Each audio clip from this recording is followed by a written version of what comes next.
I can say without a shadow of a doubt that the Soviet Union was very interested in UFOs. It would not be surprising if saucers had crashed in the Soviet Union.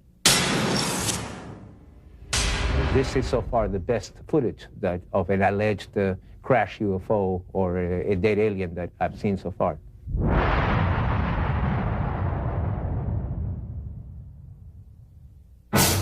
Fact 1.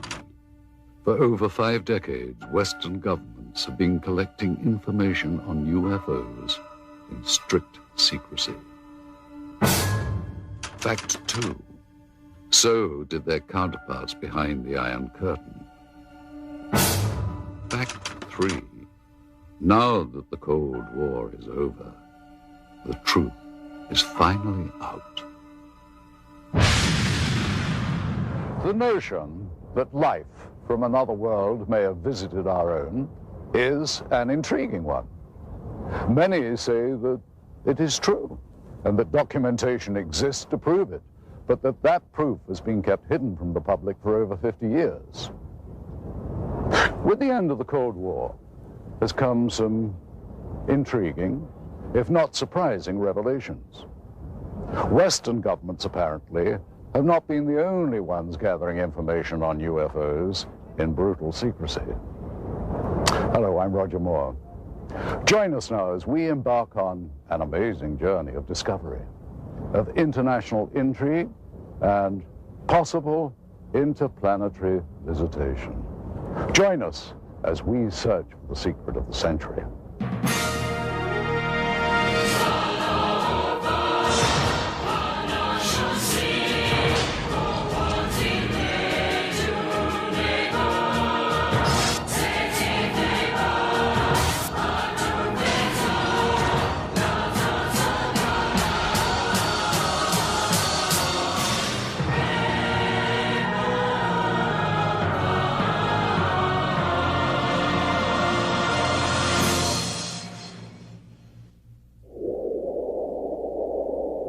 The vastness of Russia is overwhelming, even to those accustomed to the wide open spaces of America.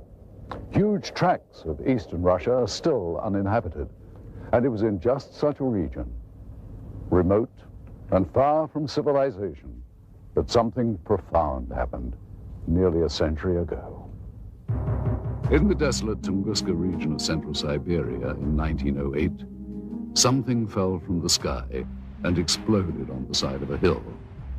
This event triggered an enduring mystery that scientists are still unable to adequately explain.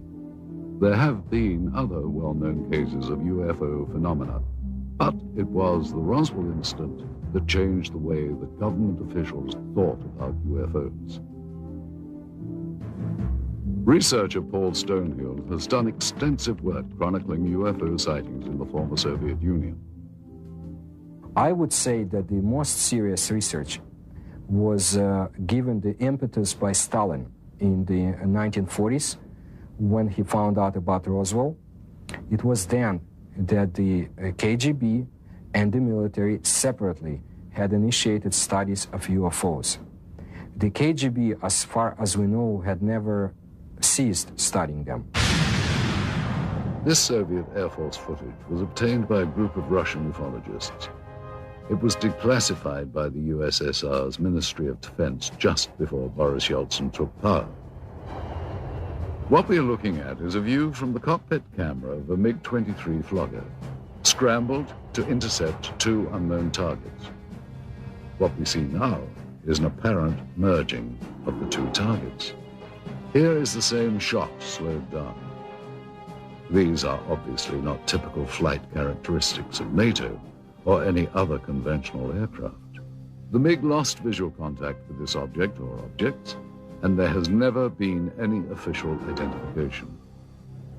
By attending international conferences and exchanging information over the internet, researchers on both sides of the former Iron Curtain have been able to increase the global understanding of anomalous phenomena. Richard Haynes has been to Russia many times and has worked with many of that country's researchers.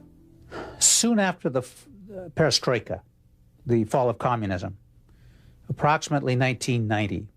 I said to myself, I think this is the right time to initiate opening doors with the East, with people on the Eastern Bloc who are sitting on their own piles of data, but we don't know about it. Likewise, we're sitting on piles of data that they don't know about. And so I started corresponding with friends, and we formed this joint USA-CIS Aerial Phenomena Federation.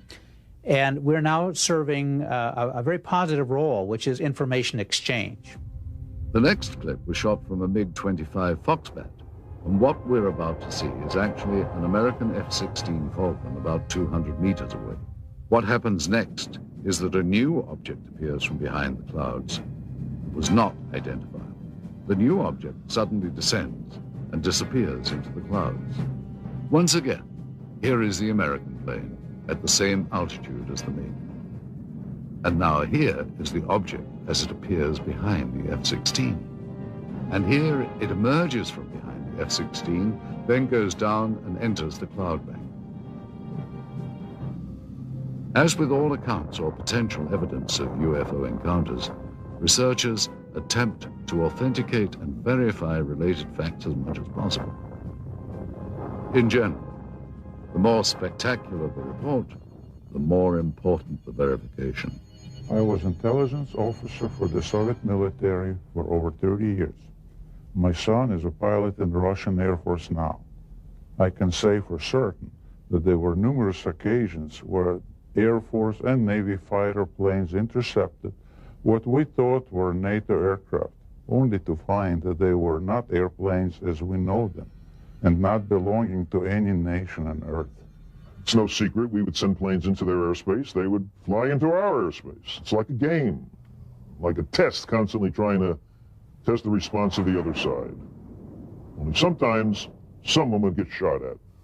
In this case, neither the Soviets nor the Americans seem to have any clue as to what this third object is. I'm telling you, even when you blow it up, it's impossible to identify. It appears to be about 4 or 5 meters across, moves with characteristics unlike any conventional plane. Now, in this final piece of footage, we will once again be looking at a cockpit camera view, this time from a MiG-21. The camera plane and 3 others were scrambled to intercept an unknown craft flying at very high speed, which is visible here as a large, cylindrical-shaped object. And as the Russian planes close in, the UFO suddenly picks up speed and disappears. Here it is once again. You'll notice the cylinder seems to be traveling at about the same speed as the MiGs until about here.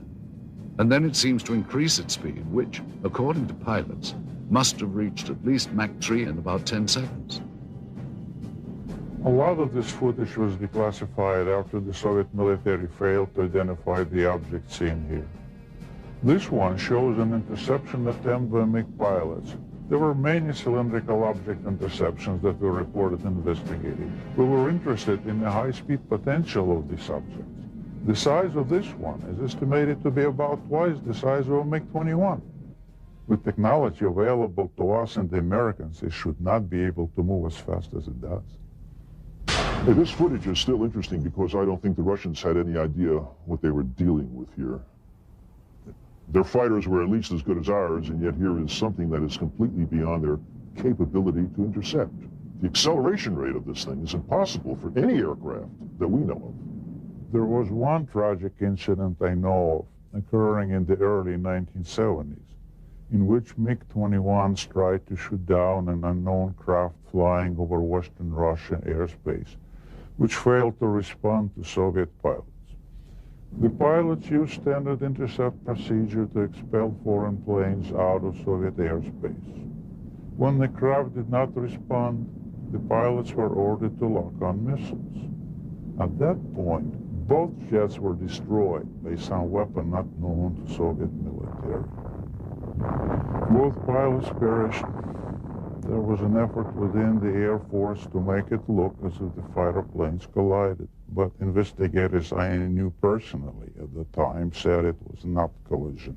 They were shot down by something. The NSA intercepted a radio transmission that we were copied on. Apparently, the Russians lost a couple of MiG-21s or 23s. They were trying to intercept something unidentified. All I know is it wasn't one of ours. You know, our department received a number of stories like this involving the Soviet military and UFOs. One of the most intriguing stories we came across was first told in the new book, UFOs in the USSR, by Russian author Veniamin Grigorievich Vereshchagin. He recounts the crash of an... One of the balls began going rapidly down, and after that there was a loud sound of an explosion. Через несколько дней после этого происшествия In a few days, a Sverdlovsk paper published an article в которой говорилось о том, что взрыв, услышанный многими, which said that the explosion had taken place on the territory of a grain storage unit due to the carelessness of some workers. But the article also mentioned that the residents of this area had witnessed similar lights before that day. This is a copy of the Sverdlovsk newspaper from November the 29th, 1968. An article on the front page entitled Berezovsky Dreams, or What Was That?, gives the state-sanctioned account of what could have been the actual crash. Translated, the Russian copy reads, 5 glowing balls of light appeared over the horizon and started to move in the direction of the city. 4 of the objects moved in opposite directions, while the 5th began to rapidly lose altitude and soon completely disappeared behind the forest terrain. Several seconds after its disappearance, there was a deafening explosion. And in typical Soviet fashion, the paper cites the official statement. The blast had taken place at the grain storage unit number 27. The explosion was caused by one of the employees who had violated the safety code, resulting in a charge of negligence. He was sentenced to restitution of the material losses suffered by the state. What helps make the account in Vereshchagin's book so compelling is the existence of several reels of film which seem to back up the story. While rumors of such film first began circulating some years ago, it was not until Vereshchagin led us to the black market dealer in possession of these materials that we got our first look at what could be remarkable new evidence. If this film indeed corresponds with Vereshchagin's story, what we are looking at is the scene of the crash site in Berezovsky as viewed by a camera on top of a military truck. The focal point of this scene is here, and indeed appears to be a disc embedded in the ground. Here we see soldiers exiting the truck, led by a captain. The troops are met by another officer, this one a major, and then they join other soldiers and officers already on the scene. This footage is one of 4 reels of film acquired during our investigation. The 2 groups that have, without question, been exchanging information freely are the Russian and Western ufologists. It's with a sense of full cooperation that much of the formerly sensitive information has surfaced. At one end of the spectrum are simple UFO sightings, which are often accompanied by film or video footage. At the other end are accounts of actual contact with alien beings, for which most bona fide researchers retain a healthy dose of skepticism. Interestingly, many psychiatrists and psychologists have placed considerably more credence in stories of alien abduction than ufologists. Though no such encounters have been officially reported in the former Soviet Union, and in spite of efforts by the government to deny their existence, documented cases do exist. Typically, the abductee reports seeing a blinding white light, usually hovering high above. These abductees have reported under hypnosis that they feel compelled to approach the light, as if they are somehow being drawn towards it. Some have reported seeing doors to the crafts actually opening for them. As with their reaction to the light, they feel compelled to walk through. Most abductees abductees have not been able to describe the interiors of these crafts, other than recalling swirling mist and bright lights. Most reported alien abductions include harrowing accounts of medical experiments. Subjects describe an examination room of some kind. Many have reported strange probe-like tools being used on them, and they recall the frightening sensation of being examined, though simultaneously being unable to do anything about it. Typically, the abductees will then find themselves back where they were when they first saw the light, having no recollection of what just happened. Other times, however, upon checking their watches, they discover that several minutes have passed without their ability to account for it. They literally have lost time. Many abductees have their memories triggered by a mark found on their bodies, the kind they would associate with a needle or some other medical instrument. And not surprisingly, no such report has ever been verified 100%. And yet these stories continue to proliferate. Are these people really being abducted by aliens, or, as some now claim, by members of a secret government agency? The austere building behind me once housed what was undoubtedly the world's largest and most feared intelligence agency. Why would the KGB be so interested in what many consider to be science fiction? From the beginning of the communist era, the Soviet leaders relied on a strong secret police to act as watchdog and often executioner for their rule. This was not a new concept for Russia. During the rule of Tsar Nicholas, the secret police was everywhere, its agents spying on everyone. There were agents watching every train station, hotel, and theater. Shortly after the Russian Revolution, the first Soviet government approved the creation of their own secret police. It soon became a powerful mainstay of the Soviet system. To ensure the continuation of communist rule, the main domestic role of the secret police became to seek out counter-revolutionary views and ensure that those holding them were dealt with. After the death of Stalin in 1953, the secret police became known as the Committee for State Security, or KGB. As the Cold War heightened under Khrushchev, this was also the era that boasted the growth of the KGB's image as an international spy agency. Foreign espionage was at its height. According to Western authorities, the KGB managed to infiltrate every major Western intelligence service.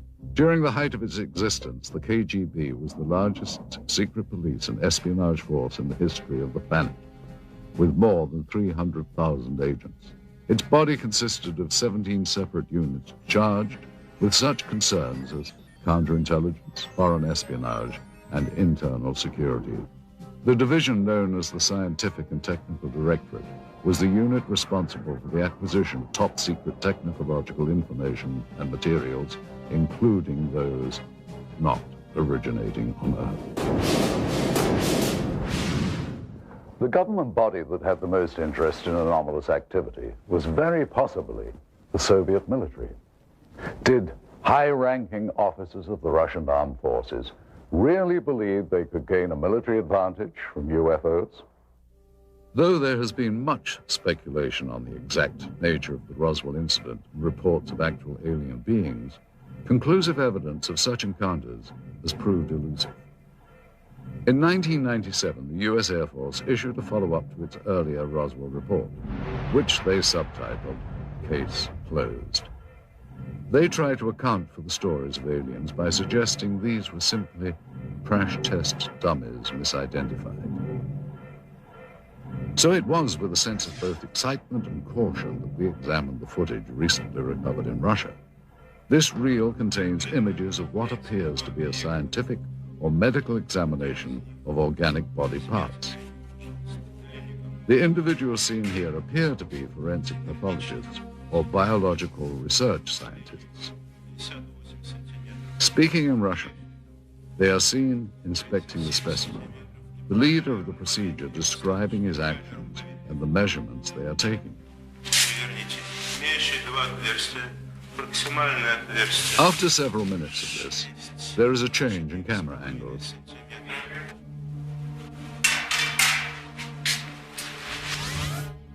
Now we see the specimen being more extensively examined.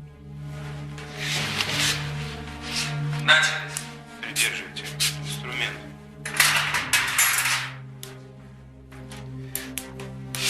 Ткани разрезаются тяжело. Пробуем кусачки. Придерживайте. Ребра пытаюсь перекусить. Так, нож. Tools are used to cut open what the leader constantly refers to as tissue. Что-то белое попадает. Очень ригидные ткани. Давайте попробуем другим. Придерживайся.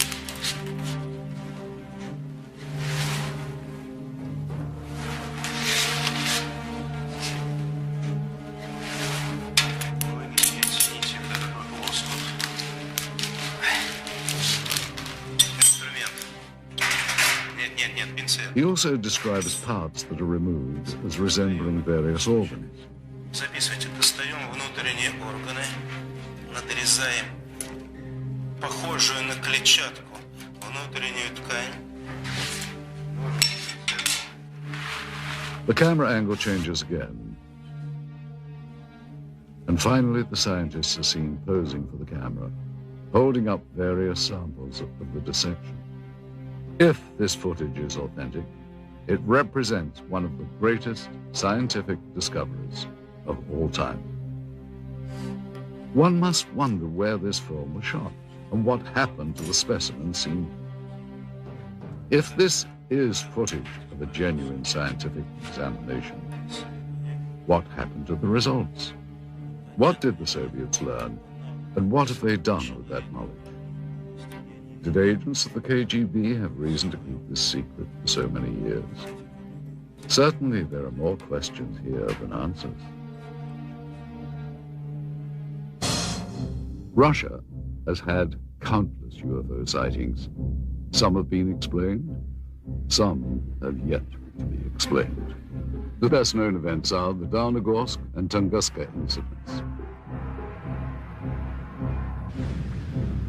Many UFO researchers feel that the most important Russian incident in terms of known crash recovered materials is the Downogorsk occurrence. Antonio Huneas agrees.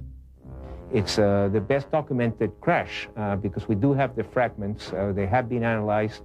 It was a small probe. It was not kind of a big object, but something crashed on a hill in Downogorsk in January of 1986. Witnesses described the object as a sphere of light streaking across the Pacific region north of Vladivostok. Investigators later recovered materials including balls of lead and iron, bits of glass and a fine mesh netting, all of which were tested and are proven to be highly enigmatic. The head of the research team concluded that the Downogorsk object was most likely an artificial space probe of non-terrestrial origin. Russia's best-known event, the Tunguska sighting, is sometimes referred to as the Russian Roswell. In the early hours of June the 30th, 1908, peasants of the Tunguska River area in central Siberia watched in disbelief as a glowing round object with a fiery tail streaked across the morning sky. The object crashed in a remote region of pine forest, exploding in a brilliant ball of flame. Residual firestorms lasted for weeks and destroyed an additional 10,000 kilometers surrounding the crash point.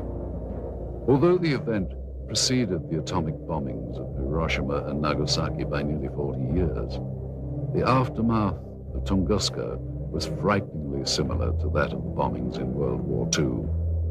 The result was the destruction of an area larger than that of Los Angeles or Moscow. Oddly, upon investigation some 20 years later, no impact crater of any kind could be found. Researchers have formed various opinions of what actually happened. The most common beliefs are that it was a meteorite fall, a ball of lightning, or an earthquake. Many have cited that none of these answers are possible and that the phenomenon was more likely the crash of an extraterrestrial craft. It has been speculated that the governments of many countries throughout the world have been gathering information regarding UFOs. Nuclear physicist Stanton Friedman agrees. There's no question that military and intelligence groups overseas are collecting data, whether it's in Brazil or Australia or in England. So the KGB has collected information. I've talked to people who've gone to the Soviet Union, who have obtained some of that information. I have met a Soviet cosmonaut and other researchers over there. There's no question they're interested. And again, the republics which used to constitute the Soviet Union cover a huge area. They too were monitoring the skies because they were afraid the United States was going to bomb them. So when you monitor the skies, you pick up UFOs, no question about it. During the communist reign, there was no official admission of Soviet interest in extraterrestrial activity. It has been only recently that this fact has been confirmed.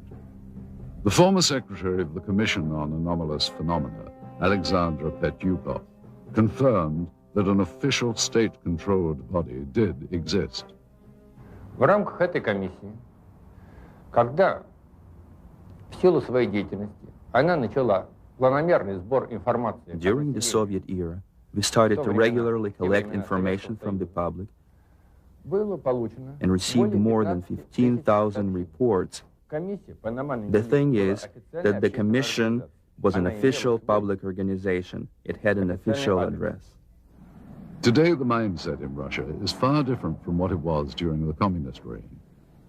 Under communism, they were told that UFOs didn't exist, but just the fact that they were told they didn't exist made people believe that they did exist, because the government was also denying. They were saying there was no crime in Russia and accidents didn't happen. You know, I mean, that everything was censored and given this rosy picture, which of course people knew better.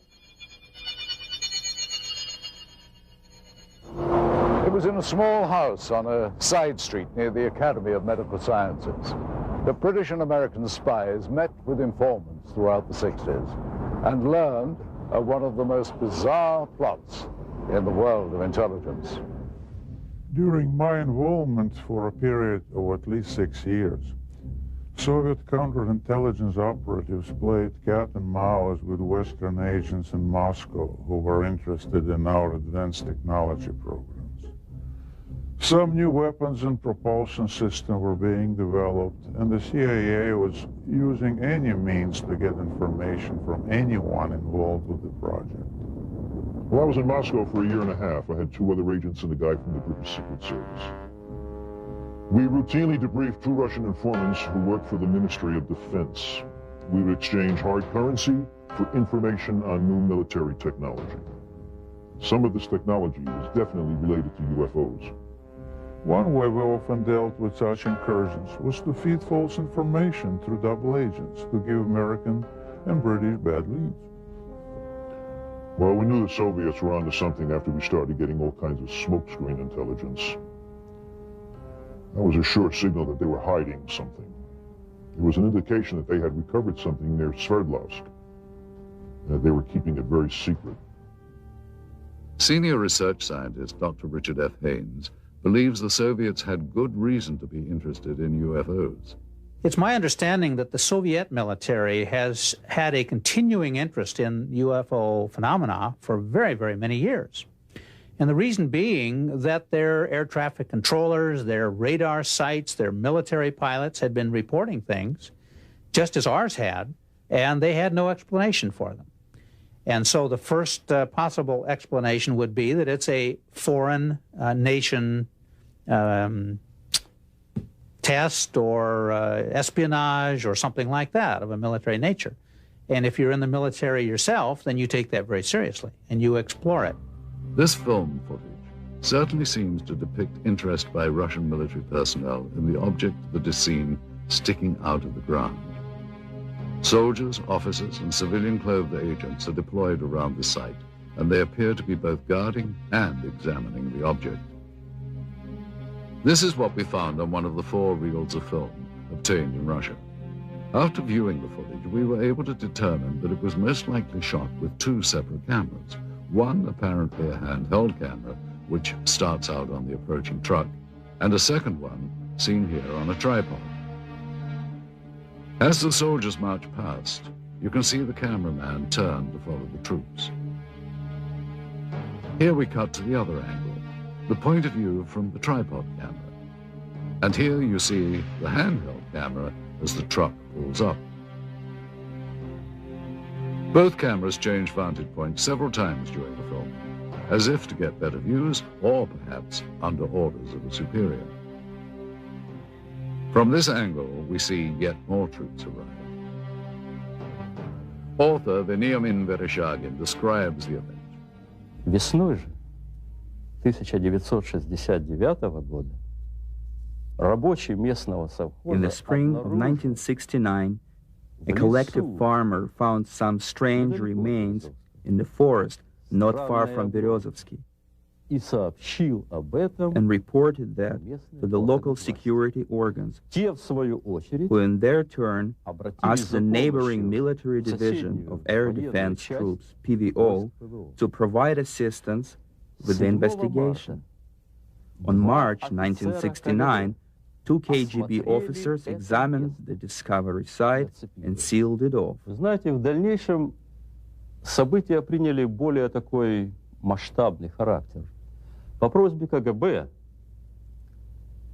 были привлечены On the KGB request, a Soviet army unit was brought to the discovery site, и в результате уже очень тщательных обследований были найдены after close examination of the place.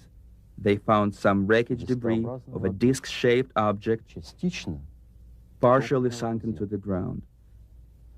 Поначалу органы безопасности предполагали, At first, the KGB thought that the debris американскому разведывательному самолету или came from an American spy plane or a Soviet spaceship.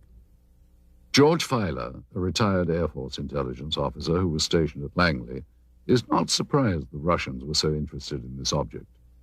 We found that the Soviets would pay to get information on UFOs as opposed to, we'll say, an F-111 aircraft, that they were, in a way, more interested in UFOs than some of our latest aircraft. And here you see the man who is probably the head KGB agent directing the cameraman to point his camera toward the disc. A total of almost 1,200 feet of negative were recovered just on this crash site. It is possible that more film was shot, but this is all that we were able to obtain. None of this film depicts the removal of the disc itself, and at no point do we see inside the object. From this angle, we do see the handheld camera shooting behind or inside the disc. However, that footage, if it was, in fact, ever shot, was not included in the cans of film we acquired. We can only speculate that it may still be at large. We must also speculate on how the object ended up here. Based on information from Vereshchagin's book and what we can see in this footage, we have created this computer-animated version of how researchers believe the crash may have occurred. The questions then become, where did this object come from and how did it come to crash here? And more importantly, what has happened to it since? With the change to a market economy here, many items never before available to Russians are finding their way to store shelves. Some point to this as evidence of a new prosperity. Others claim that this only fosters greed, not seen during the Soviet era. They say that everything is for sale in the new Russia, including state secrets and the spies who kept them. And I'm sure that this happened because I remember in 1991, 1992, there has been a lot of talk about the KGB files. It's quite possible that the files, some of the files, had been sold to the highest bidder. What is now modern-day Russia was once the core republic of the Soviet Union. Prior to its breakup in 1992, the USSR was the world's largest country, stretching from Eastern Europe into Asia. In addition, the USSR had direct control over the Eastern European countries of Romania, Bulgaria, Hungary, Czechoslovakia, Poland, and East Germany. The boundary of these countries was for years referred to as the Iron Curtain. For decades, its military power influenced events throughout the globe. The single most important event in Russian history was the Revolution of 1917. The Bolsheviks changed the country from a monarchy to the world's first communist state. In the late 1920s, Joseph Stalin transformed the country even more by regimenting every aspect of daily life, and still managed to brutally stomp out his opposition. While the USSR was allied with the West during World War II, the years after the war ushered in an era of mistrust that came to be known as the Cold War. This new relationship chilled ever further in August of 1949, when the Soviets exploded their first atomic weapon. The Western powers, including the United States, viewed the USSR as the world's greatest threat. In its ongoing competition with the West, Russia's greatest victory occurred in 1957 under the leadership of Nikita Khrushchev. It was the beginning of the space age. As the first nation into space, it's not surprising that in the years to follow, the Soviets would become increasingly curious about extraterrestrial life existing in our galaxy. Despite their early victory in the space race, back at home, the standard of living and the country's lagging economy weighed heavy on the minds of the Soviet citizens. Under Soviet President Mikhail Gorbachev in the 1980s, the terms glasnost and perestroika came to represent a period of humanist reform. The first truly democratic elections in Russia's history occurred in 1991.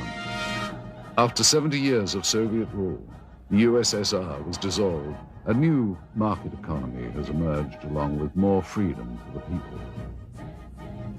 While there are some who yearn for a return to communism, most citizens feel that the new Russian democracy has been a vast improvement to their daily lives. But with these positive changes come problems.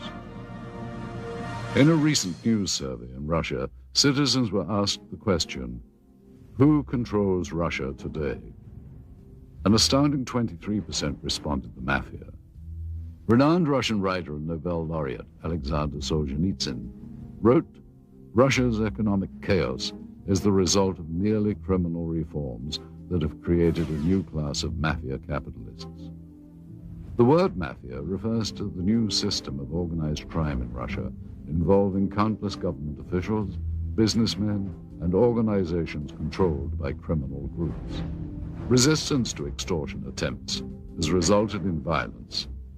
Kidnappings, assassinations, attacks on family members, or harsh persecution by corrupt government officials have been documented. Dozens of bankers were kidnapped and assassinated by the mafia in the first few years of Russia's independence, when organized crime was taking control over the country's financial system. Having eliminated its rivals in such a brutal manner, the Russian mafia is now in a position of great power. What the future holds for the Russian Republic is uncertain. What is certain is that in the next Russian elections in the year 2000, the interests of big business and those with money will be well represented, and undoubtedly so will organized crime. Mafiocracy, as it has been called, might become the totalitarianism of the new millennium. With the collapse of the Soviet Union, many changes have come to Moscow and the rest of Russia. Gone is communism and the strict controls that once governed daily life here. Please understand, Russia has always been a secret society. Just recently, we found out that the secret police had kept records on UFO phenomena, and some of them had been released only recently. Some, not all, coming to light now. Case in point, the intriguing film footage we had acquired. Proof, some say, of alien visitation. Being that this material is of such sensational nature, we had many questions regarding its history. Little information was provided us by the black market dealer from whom the film was purchased. It is likely that such materials were kept stored in a holding facility, a vault located beneath KGB headquarters perhaps, reserved only for those with the highest level of security clearance. Kept safe in underground storage for decades, the film was probably only handled by a select few who would have known of its existence. After the collapse of the Soviet system, there was a transitional period marked by confusion. Accountability to the old regime dwindled, and closely guarded property lay vulnerable to the changes sweeping through the crumbling Union. Those with connections under the old regime found themselves perfectly positioned to exploit the situation.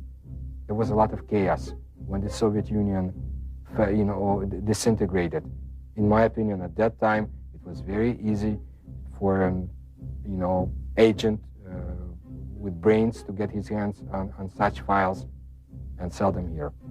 So it would be conceivable that documentation might be obtainable through similar sources to provide authentication of the film. Though most leads proved to be ultimately unproductive, we found that with perseverance, money, and a bit of luck, it is possible to acquire classified Soviet documents. Using a hidden camera, we recorded numerous meetings over a period of months in which we attempted to obtain relevant materials. This transaction between one of our Moscow contacts, an interpreter, and a local black market dealer proved to be one of the more successful ventures. The location of this meeting is a textile factory in the Sokolniki district of Moscow. This office is that of the Russian entrepreneur who owns the plant and is used for both legitimate and illegal business. After introductions and some initial small talk, the American buyer asks the interpreter if the documents are on the premises. Are the documents here in the accident that you have? Вон Баркер спрашивает, документы у вас с собой? Юра, ты мне задал сложную задачу. Достать такого рода документы было очень просто. Я понимаю, именно поэтому мы обратились к вам, потому что Федор очень рекомендовал вас там улучшить. Конечно, я знаю нужных людей, знаю, как достать такие документы, но это было совсем небезопасно. What's this out here? Мы ценим это очень, и именно поэтому мы обратились к вам.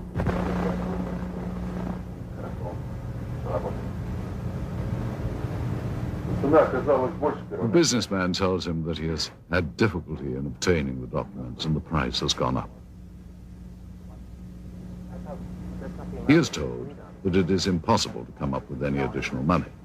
Да, мы договаривались, ты должен понять, что достать такого рода документацию это совсем небезопасно. Не, я понимаю, we only have 10,000. Да, у нас только 10 тысяч, понимаете, в этой сумке сейчас 10 тысяч. Но мы договаривались с вами, первоначально... Да, мы договаривались, но... I mean, I can't go out and... Это очень сложно, нет, я это понимаю, я понимаю, я отлично понимаю, но вы понимаете, здесь в данный момент находится только 10 тысяч. Мы не можем сейчас найти где-то еще вдруг там еще 5 тысяч. After consultation with his associate, the seller finally agrees to honor the original price. Давай, ладно. The files are then removed from a safe and given to the interpreter to inspect.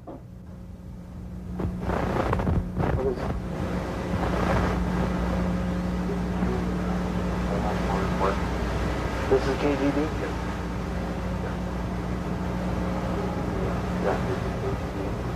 This is some report about accident in Sverdlov.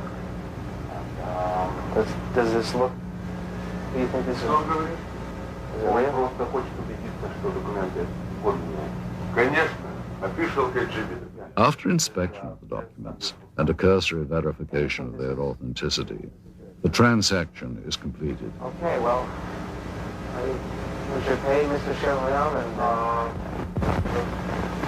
Money changes hands, and what was once property of the state now becomes much sought-after evidence for UFO researchers.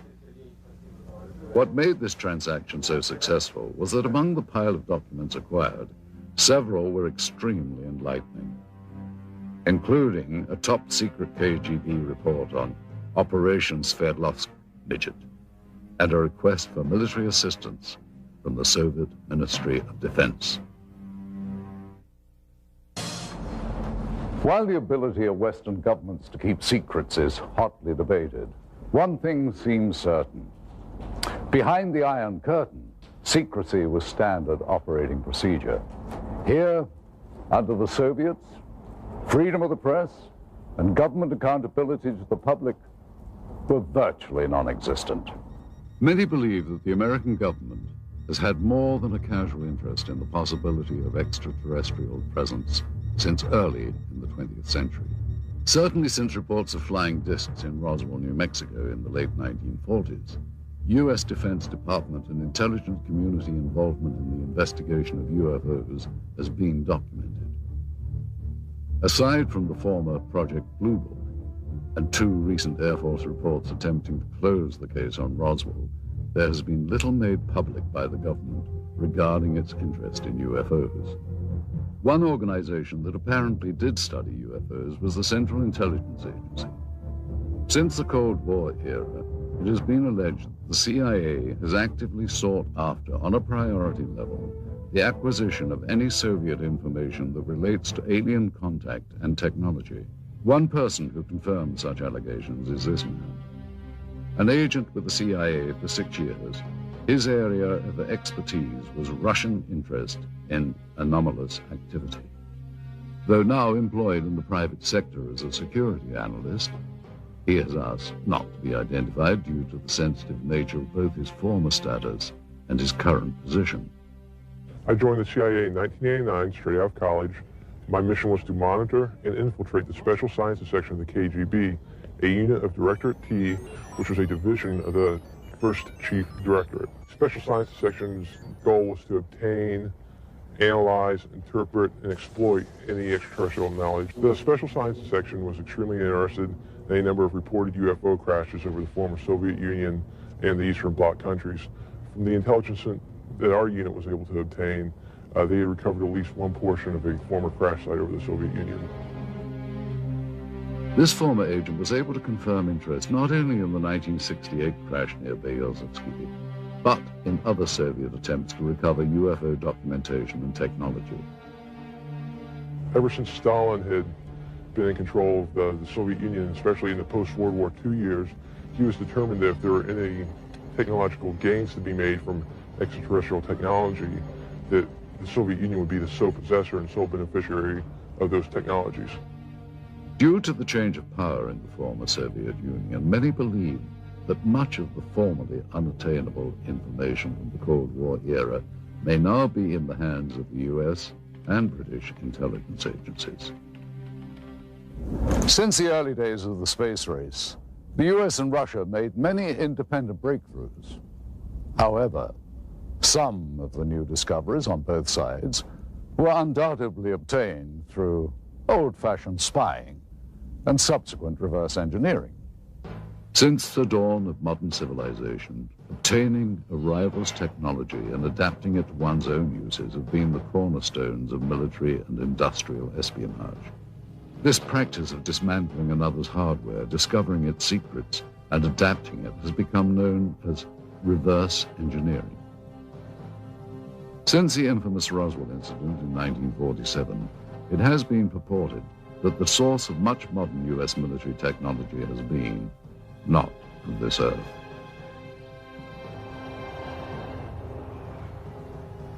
A number of technologies were either partially inspired or wholly inspired from what was recovered at Roswell. It's amazing that when you look at the profiles from both the sides and from dead on, how close to stealth technology and spy plane designs that the Roswell ship resembles. We firmly believe that she is the design Rosetta Stone and the holy grail for aerospace design technology.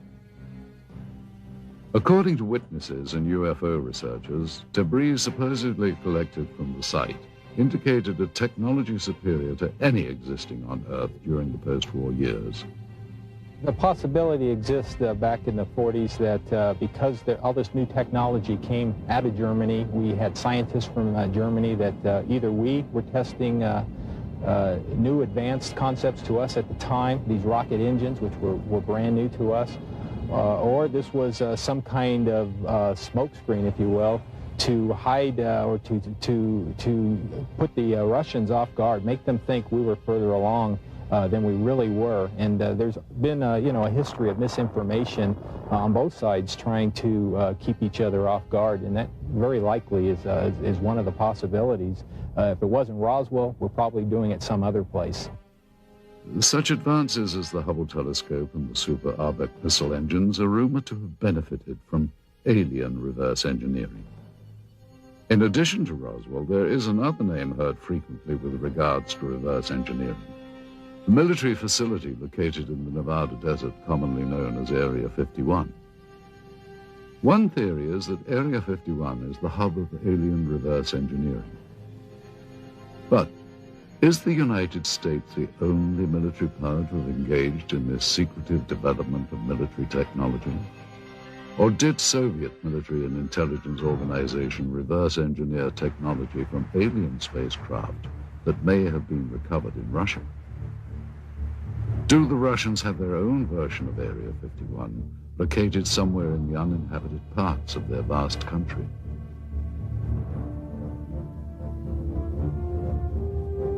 Did the KGB, in addition to their agenda of maintaining the hard and fast rules of the communist regime, add to their duties the manipulation of alien technology for the advancement of Soviet power?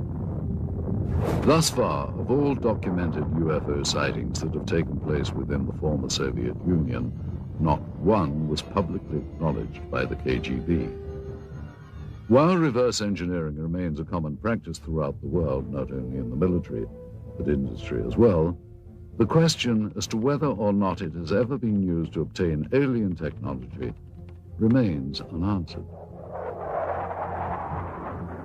If the Russians had in fact recovered an extraterrestrial vehicle, as they seem to be doing in this footage, they no doubt would have wanted to benefit from its technology.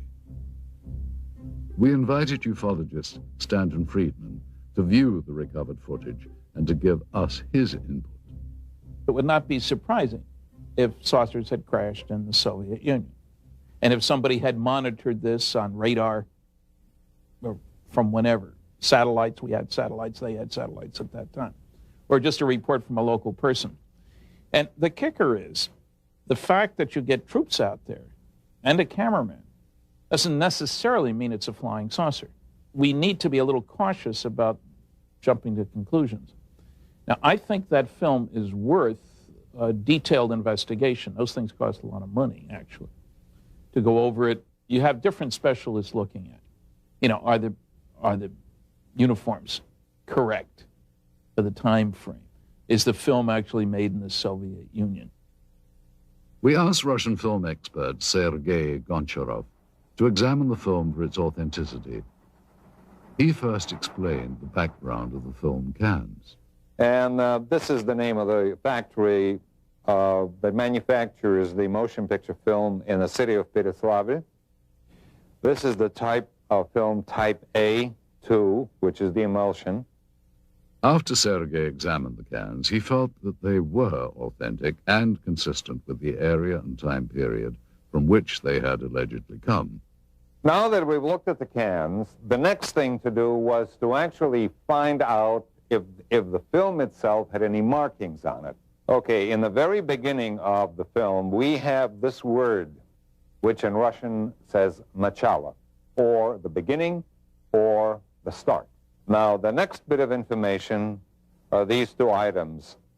M-A-R-T, Mart, which is the month of March, 1969, letter G for year. So the year of 1969, the month of March. Okay, then we have the two bits of information which says plyonka number 267. Plyonka in Russian means emulsion or film, could denote the reel, the roll, or a batch, and this, of course, is the number. The next thing we see is this bit of information. Совершенно секретно, top secret archive of the KGB logo and the word archive of the KGB. Finally, Sergei Goncharov compared the markings on the film itself to what was printed on the cans. As you notice right here on the edge of the negative, we have the word безопасная пленка, meaning safety film, and cheap A2 or type A2, which is exactly the information that you have on a can. Next, we showed the film to Russian researcher Paul Stonehill.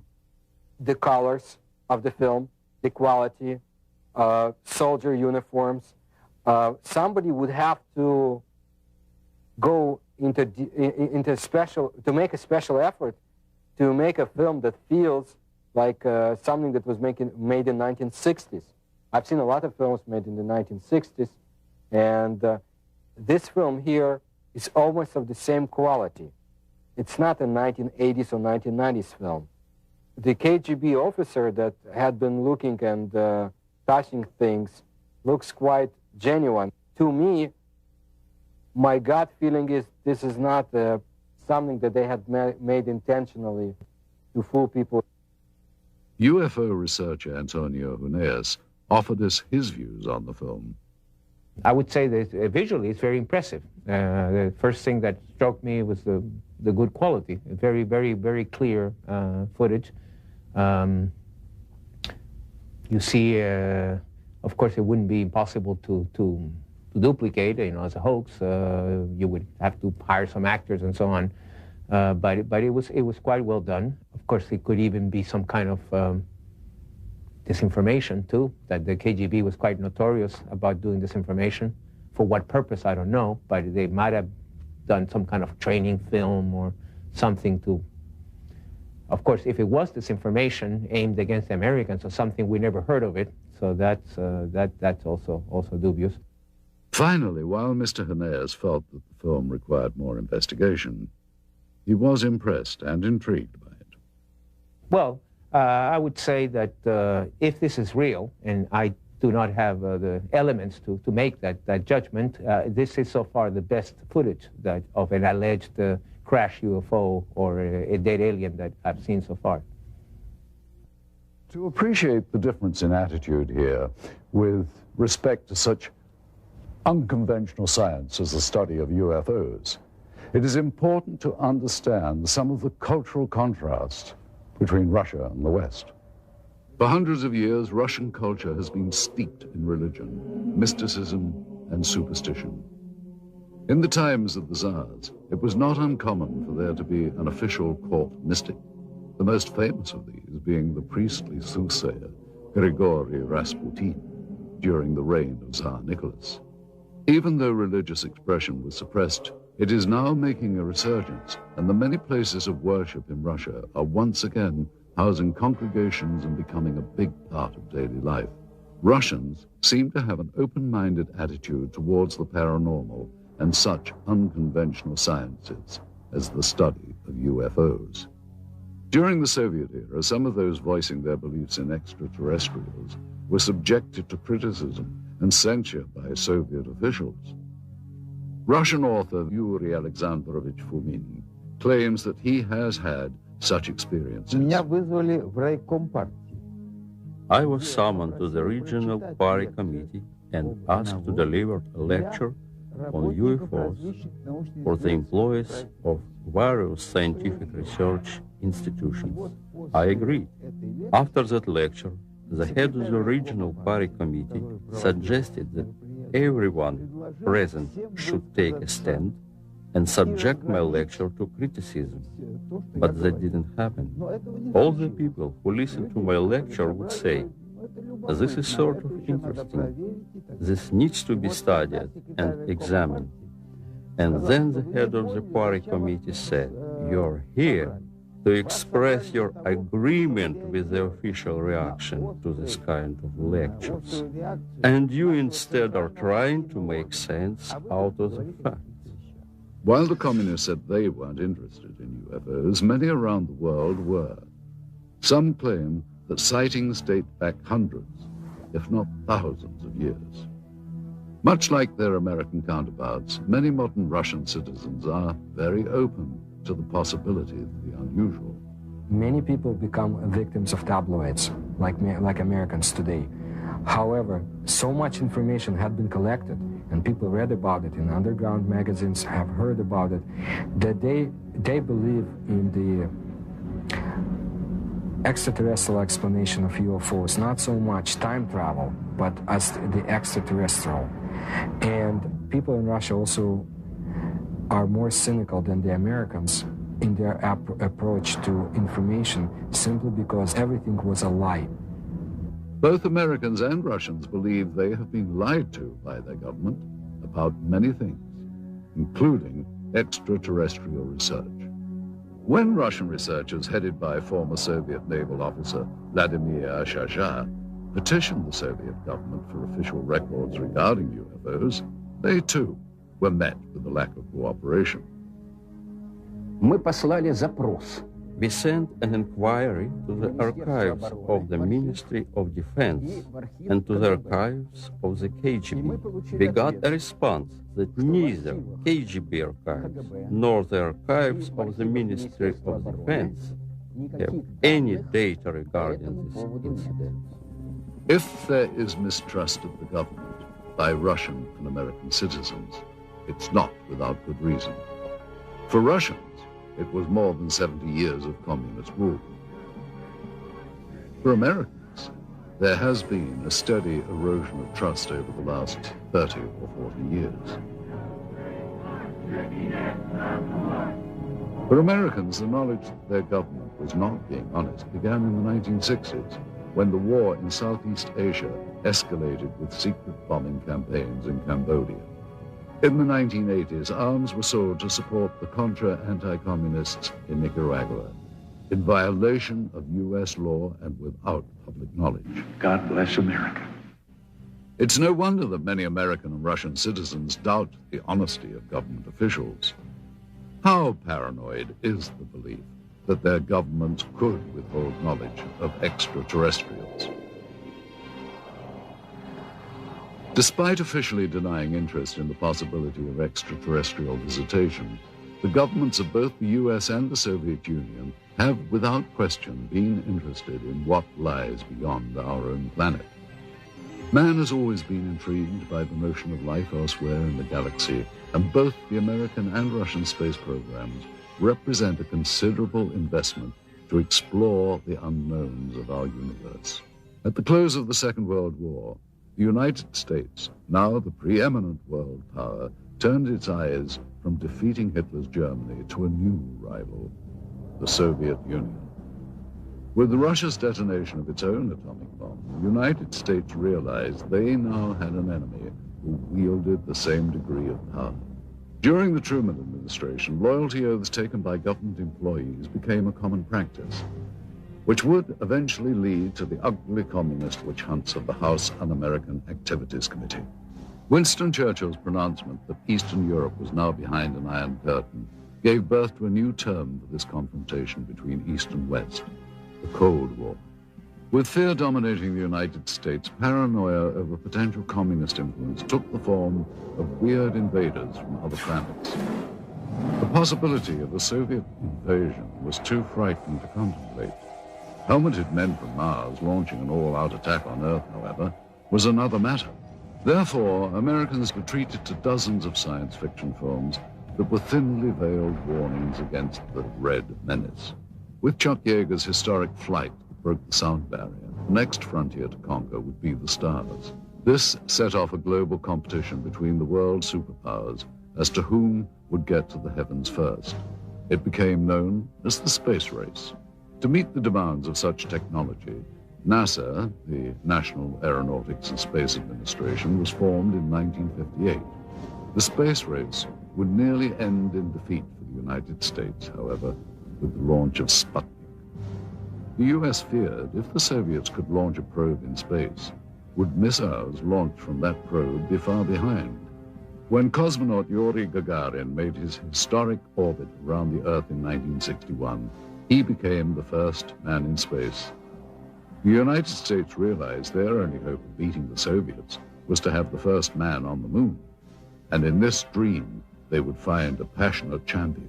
It was President John F. Kennedy's promise to have a man on the moon by decade's end that shot the space race into another dimension. It would not be until Neil Armstrong's historic first lunar step on July the 29th of 1969, however, that Kennedy's dream would be fulfilled.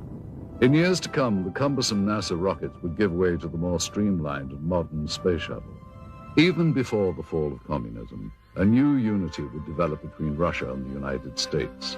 The petty rivalries of the past gave way to a new cooperation, which would culminate in the joint Russian and American crew of the space station Mir. Modern astronauts like Dr. Michael Foale would make history working with their Russian counterparts in space. At long last, the demons of the Cold War had been silenced. The first human beings in space were Soviet. Were the Russians also among the first to encounter beings not from this Earth? This footage, which seems to depict Russian pathologists dissecting what appears to be a non-human life form, requires further analysis. We once again asked Stanton Friedman for his comments. I don't know what to make out of it. I'd certainly say it's worth further investigation. By my standards, it's in my gray basket. Not black, not white, maybe. Worth following up on. We then asked film expert Sergei Goncharov if he thought that the film's characteristics on this reel were consistent with the time period from which it was supposedly shot. It certainly is consistent with the information on the can. It is negative. It's got the negative perforations. It's exactly what the information on the can indicated. Sergei explains the significance of a flash frame, an interesting and possibly important characteristic of the film that was discovered. All right, now, a flash frame, this is, of course, a flash frame is that piece of film that is, when you push the button on the camera and you start exposure and you stop the camera to stop the exposure, and then you restart the camera again. By virtue of inertia, the camera will sometimes expose either a flash of light, or if you point the camera away from the person in front of it, you will see some other subject matter. Those flash frames appear between the takes and sometimes show things and people that are not part of the scene itself. You have people that have nothing to do with the information that you've seen on a film before or after. Again, an individual in uniform. You see these people performing a procedure. You have somebody in civilian clothes, people that you have not seen before. As this is in a flash frame segment, which was not meant to be as the procedure that was being photographed. Mr. Goncharov concludes that while the film's stock and camera techniques are consistent with KGB and Soviet government films of that period, he feels that the discrepancies with the subject matter require closer scrutiny. Anytime you have subject matter of this type, any additional investigation is worthwhile. Absolutely. Stanton Friedman was further intrigued by the medical techniques in the film. I don't know what to make of these guys with what seem to be medical instruments, certainly in a medical facility, judging by the stuff on the wall. And it's interesting that you can see their faces, which is interesting from two different directions. You can tell their identity if you could find people that look like that. And they're apparently not afraid of contamination, ingesting anything toxic. Now, that could be that they'd already gone through this routine and somebody had said, hey, there's nothing bad here. We then showed the film to Dr. Annette Ryan, a former lieutenant colonel with the Army Institute of Pathology. The first thing that I notice is the way the doctors are dressed. They're dressed in these pristine white lab coats, and I think it would be more common for them to be dressed in scrubs or even butcher aprons, unless, of course, they know that they're being filmed and they want to look good. They also look very young, but that is consistent with forensic examinations, and that's because senior medical staff usually don't get involved in this type of procedure. I also notice that they're wearing rubber gloves, but they're not wearing any other protective gear. They're not wearing goggles, they're not wearing masks, they're certainly not wearing any biohazard suits. I would assume that's because they're not concerned with contamination. And this, of course, is typical of Russian-Soviet medicine. I mean, when we think of Chernobyl, just remember back that there was a terrible lapse in any type of protection. It certainly would not happen in the United States. I mean, it would be unheard of. Next, Dr. Ryan commented on some of the specific medical procedures. All right, what's happening here is that they're using dissecting scissors to open up the sternum, which is a common procedure at that time. He's using the proper tool. The way they're holding and using the various tools looks correct, which indicates to me these people know what they're doing. I would say there's little doubt that these are actual Russian medical people. Now, if you look closely at this procedure here, which is repeated several times in this footage, what they're doing is removing a piece of material. The one doctor refers to it as an organ or resembling an organ. Then the diener snips off a small sample which is placed in a specimen jar for later analysis. Well, that's exactly what would be done in a forensic case or in the case of scientific research, for instance, if some new species had been discovered. They would remove very small pieces for later chemical and microscopic examination. The lead doctor also mentions a structure he describes as resembling ribs. And here you can see what indeed resembles a rib cage, as if this was the torso of some anthropoid or human-like organism. Finally, though Dr. Ryan was unable to identify the subject matter, she believes that the techniques were consistent with those practiced in the Soviet Union during the late 1960s. We have little information about the specimen seen here, other than the pathologist's description and the KGB codename Sverdlovsk midget. We wondered, though, how such a being might appear had it been recovered intact. Using only the images recorded on this film and the scant data available, technicians have constructed this 3D computer-generated model. Thus, with a bit of imagination and some forensic speculation, we have recreated what may have been the Soviets' possession of an actual being from another world.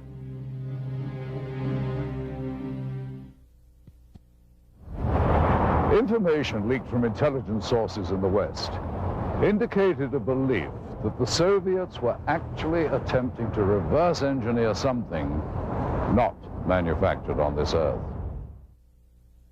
Whether we'll ever know the full truth about the supposed UFO crash in Berezovsky, one thing seems certain.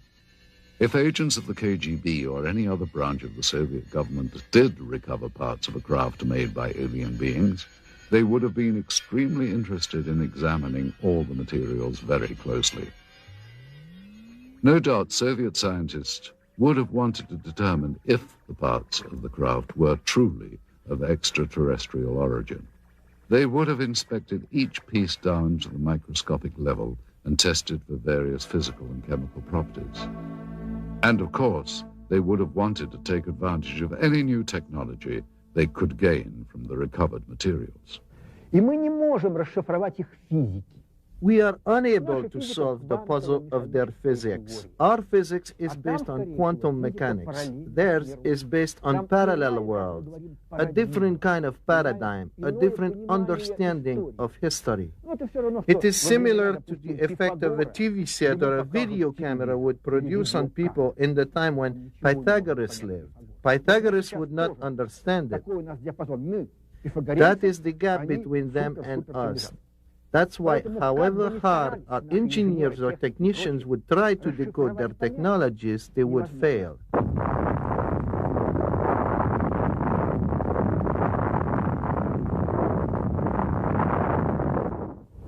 Back in the West, not only did the military consider UFOs a serious subject, but the Soviets' interest in them as well. It seems that, in the beginning anyway, both sides thought that flying saucers were an invention of the other. And that fueled a decades-long campaign of espionage and counter-espionage. Many believe that U.S. intelligence agencies such as the CIA, NSA, and the military have not been completely forthcoming with information regarding extraterrestrials. The same is apparently true of the KGB. Some claim that the KGB, as well as the U.S. government, may have been using the UFO phenomenon as a smokescreen to cover other top-secret activity from the very beginning. Former NASA scientist Dr. Richard Haynes concurs. Well, all I can say is that there are verified documents from Stalin's time that showed he had an intense interest in Roswell, what was going on in Roswell, New Mexico in about mid-40s. Well, that makes very good sense from the standpoint that that's where our atomic bomb group was, the 509th Bomb Group, from which Hiroshima and Nagasaki events happened, ultimately. It's where the pilots trained. So it's understandable that Moscow would be very interested in this subject from that standpoint. If UFOs are a cover, they have been used very effectively by both sides. So it's to the convenience of the Russian government, Soviet government, to continue the charade. It can be considered a form of disinformation. There is an alternate theory regarding UFO disinformation. Many researchers believe that the government may be intentionally drawing attention to the less credible, self-proclaimed ufologists as a means of lowering the perceived credibility of all UFO research. Alien abductees and conspiracy theorists are most often the least believable, and at the same time, the most visible. Russian rock and roll singer Natalia Medvedeva claims to have known several people that have had contact with aliens. One guy died, another got paralyzed, the third one became a heroin addict and could not overcome it. Sergei Borisovich Proskuryakov is a Russian researcher who has studied anomalous phenomenon and pyramidal constructions. His beliefs may also seem unconventional. When I lived in Minsk, a KGB officer came to see me. He filmed all the documents I had. I couldn't escape anywhere. I believe they ended up in the KGB archive. I have information that my researchers of interest not as much for KGB or CIA as for presidential structures in the USA. Are individuals like these truly informed? Or, as some believe, convenient foils for government agencies with an agenda of suppression? Either way, their outspoken beliefs serve to discourage further investigation and make it much easier to simply write off any UFO account or evidence as nonsense. Most genuine researchers, however, believe it is imperative that all potentially genuine encounters with extraterrestrial intelligence be studied carefully. If something not from this earth had been recovered, it would have been brought to a classified military base high in the Ural Mountains, where super-secret operations have been conducted since the Second World War. This incredible footage depicts members of the Soviet armed forces and what are believed to be 2 KGB agents inspecting and recovering a crashed flying saucer. Russian author Veniamin Vereshchagin has an idea of the final outcome of this operation. Насколько мне известно, обломки аппарата. As far as I know, the debris and their organic parts were taken to Mytishi, где предположительно были сделаны, where the apparatus was disassembled, analyzed, and then back-engineered. Неизвестно, что произошло с органическими остатками. As for organic parts, но я имею сведения о том, что они были перевезены в дальнейшем. I heard they were taken to Moscow. What happened afterwards, I don't really know. His story seems to be backed up in part by one of the people who claims to have been involved in the operation back in 1969. We found ex-KGB staffer Pavel Alexandrovich Klimchenkov living in seclusion in the Bryansk region of central Russia.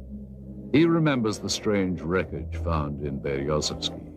At first, everyone believed that those debris were parts of some novelty aircraft manufactured in the United States or England.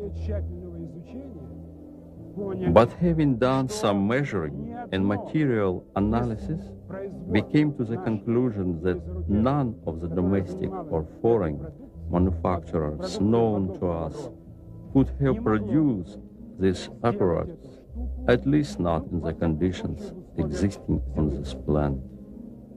И вот тогда поступил приказ из Москвы It was then that an order came to transport the debris to the base in Mytishi near Moscow. Together with several other officers, I was assigned to provide safety and security to these materials during their transportation. In attempting to verify the authenticity of this evidence, we have had the footage and the film itself examined by several experts. We also carefully studied the documents we had procured, which lent further credibility to what we had been told.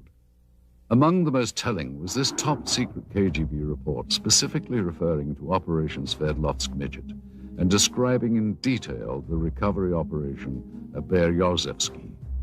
This document mentions the crashed disc, the organic remains, and the filming itself. There was also this secret order from the Soviet Ministry of Defense requesting assistance from military unit 67527. We looked closely at such elements of the footage as the uniforms and the arm patches worn by the soldiers. These patches seem consistent with the patch worn by such Soviet Army air defense companies as military unit 67527. They're all wearing winter coats, which don't appear to have much in the way of insignia on them.